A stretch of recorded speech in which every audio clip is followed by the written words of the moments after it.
Hey everyone. Yeah, I know I normally do these reviews on like Monday the next day, but I figured, you know what, I'm gonna hash this one out because I got some stuff to talk about here. Um, so, and with that said, I'd say one of the interesting things about this episode, and especially this part of the backstory, is the dichotomy at play between Ivankov and Kuma, like during their whole time on God Valley, and how, despite both growing to become key figures within the Revolutionary Army, Ivankov from a very early age had much more of that revolutionary spirit within him, whereas Kuma, you can tell he matured into that role, yet like he was like Kuma was not someone who ever really saw himself as a leader, and yet ironically it sort of just fell into his lap in a sense. He had this sort of ability in order to get people to follow him just through him being himself in a way. Like he didn't really have any special charisma or anything. He just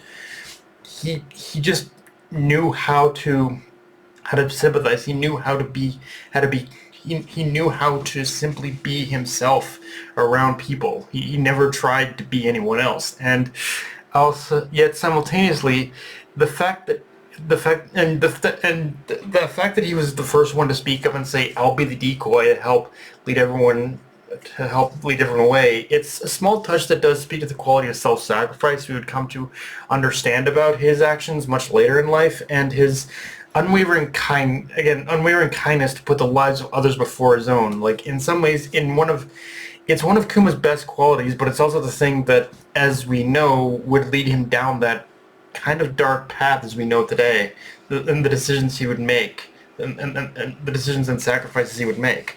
Now, it's just a it's just a question of how he got to that point and what made him come to the conclusion to become the pretty much emotionless cyborg that we see. Because yeah, that confrontation with Kuma and Saturn in this episode was one of those fascinating moments that really paints a picture of just how intertwined their fates would become with each other, and how, unbeknownst to Saturn, this was the first time Kuma would not only would break his not only broke his chains, but and break away from him, but it's something Kuma would continue to do despite Saturn's very narrow perceptions of what it means to be free, of the concept of what freedom really is. Like for Saturn, you just in that, again, that confrontation between him and Kuma back on God Valley, you see he has a very narrow view of just what it means to be free. That the only way you can be free is if you literally break your chains.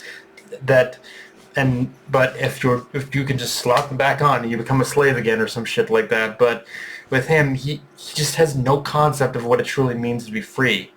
It's a it's he only has that narrow vision of what those concepts mean, and it's something I think that would definitely come back. That would, as we'll soon see, come back to bite him in the ass much, much, much, like very much later down the line. Even, and with that said, let's talk about the God Valley incident itself, because from frame one of Ivankov explaining the prizes involved in the human hunt competition, with it being the with it being the fish fruit, the like dragon model, and the pawpaw fruit, like just from that alone, it's fascinating when looking at God Valley as the single most important incident in the entirety of this series, as it is because of of those two devils and the obvious events within. Like everything involved in this competition is what set everything involved in this competition, all the players, the prizes, just everything that is encapsulated around this whole thing. This God Valley really is the place where so many big.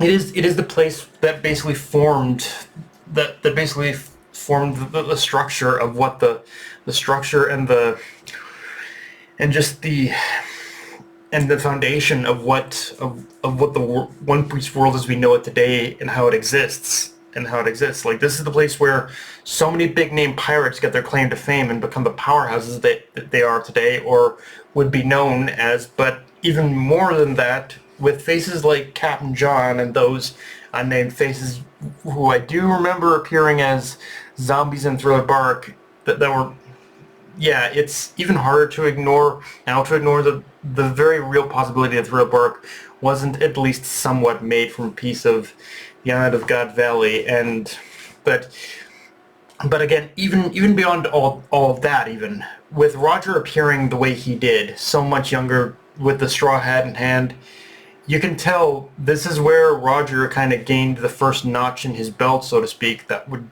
later lead him to becoming the Pirate King. Like, it's the first mark of his legend, and in its own, I think that a lot of what happens here on God Valley, I think it foretells how just that, much like with the God Valley incident, Luffy and Blackbeard are destined to clash in a similar fashion to this. It's that both of these two men are going to clash, just like with Rox and Roger before them. Both these men are going to clash on a battlefield that is going to shake the very foundation and form the world anew, as much like in the same way God Valley did. It's just a matter of where that takes place, whether it's Laugh Tale or somewhere else. Like, the coming storm to get to One Piece will be determined by which island serves as the world's battleground. That you can say for that I can say for certain.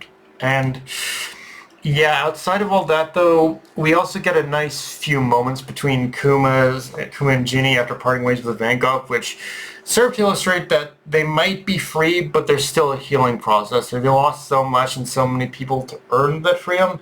Now it's about pushing forward and learning how to live. Now that all you've really, especially when all you've really known is a life of slavery, of being treated like garbage. Which, on that note, while this episode did feel a little slower in the pace compared to the last episode, I do like how this episode ended. It felt like the perfect point to end this part of Kuma's story before transitioning into some of the more unsavory parts. Because, yeah, let me assure you, the suffering is not yet over. Although it is interesting to see how each part of Kuma's story still gives us a greater sense of who the character is. He's someone who just kind of who was formed by basically all this suffering, but by pretty much all this pain, and yet using it in order to grow, in order to become the person and make the decisions that he would. So yeah, but yeah, guys, that's pretty much all I got for this review. If you enjoyed the video, like, comment, subscribe. Follow me on Blue Sky, Analyze Crunchyroll, push the notification bell, hit the subscribe button, and just share the video around, guys. Dark Knight of Night, signing off. Later, everyone.